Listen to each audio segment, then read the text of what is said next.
శ్రీ రాంప్రసాద్ రెడ్డికి భార్య హరితారెడ్డి వ్యవహారం తలనొప్పిగా మారిందా? సీఎం చంద్రబాబు నుంచి చివాట్లు తినేలా చేసిందా? అంతలా ఆమె ఓ ఎస్ఐపై ఎందుకు ఫైర్ అయ్యారు? మంత్రి రాంప్రసాద్ రెడ్డి భార్య హరితారెడ్డి పోలీసులతో మాట్లాడిన తీరు వివాదాస్పదమవుతోంది. భర్తతో పాటు తనకు ప్రోటోకాల్ మర్యాద ఇవ్వాలంటూ పోలీసులతో వాగ్వాదానికి దిగడం దుమారం రేపుతోంది. అన్నమయ్య జిల్లా రాయచోటి నియోజకవర్గం నుంచి మంత్రి రాంప్రసాద్ రెడ్డి ప్రాతినిధ్యం వహిస్తున్నారు. ఆయన భార్య హరితారెడ్డి చిన్నమండెం మండలం దేవగుడిపల్లెలో పింఛన్ల పంపిణీ కార్యక్రమానికి వెళ్లారు. అక్కడ అవసరమైన భద్రతా ఏర్పాట్లు చూడాలని, తన వాహనానికి ఎస్కార్ట్గా రావాలని స్థానిక ఎస్ఐకు సమాచారం ఇచ్చారు. కానీ ఎస్ఐ కాస్త ఆలస్యంగా రావడంతో ఆయనపై మంత్రి భార్య శివాలెత్తారు. ఎస్ఐతో మాట్లాడిన వీడియో వైరల్ అయింది.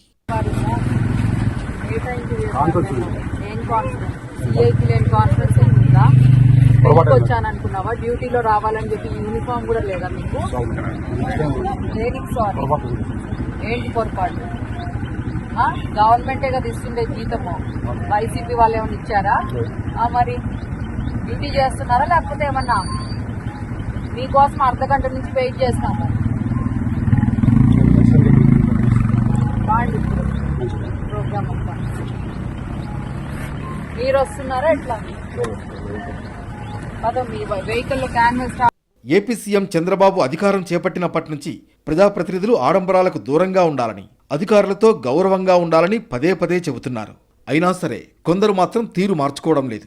మంత్రి రాంప్రసాద్ రెడ్డి భార్య హరితారెడ్డి పోలీసుల విషయంలో ప్రవర్తించిన తీరు వివాదాస్పదమైంది.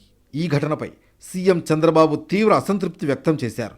ఎవరైనా సరే ప్రభుత్వానికి చెడ్డ పేరు తెచ్చేలా వ్యవహరించినా ఉపేక్షించేది లేదని హెచ్చరించారు. మంత్రితో ఫోన్లో మాట్లాడి వివరణ కోరారు. ఎట్టి పరిస్థితుల్లో అధికారులు, ఉద్యోగుల విషయంలో గౌరవంగా ఉండాలని సూచించారు. మరోసారి ఇలాంటివి జరిగితే ఊరుకునేది లేదని హెచ్చరించారు. ఇలాంటి పొరపాట్లు పునరావృతం కాకుండా చూసుకుంటారని మంత్రి వివరణిచ్చారు. మొత్తంగా మంత్రి రాంప్రసాద్ రెడ్డికి తన భార్య వ్యవహారం తలనొప్పిగా మారింది. మరోవైపు ఈ ఘటనపై హరితారెడ్డి తనను తాను సమర్థించుకున్నారు. ఏదో అసహనంతో అన్న ఓ మాటను ఇంత వైరల్ చేస్తారా అంటూ చిర్రుబుర్రులాడారు.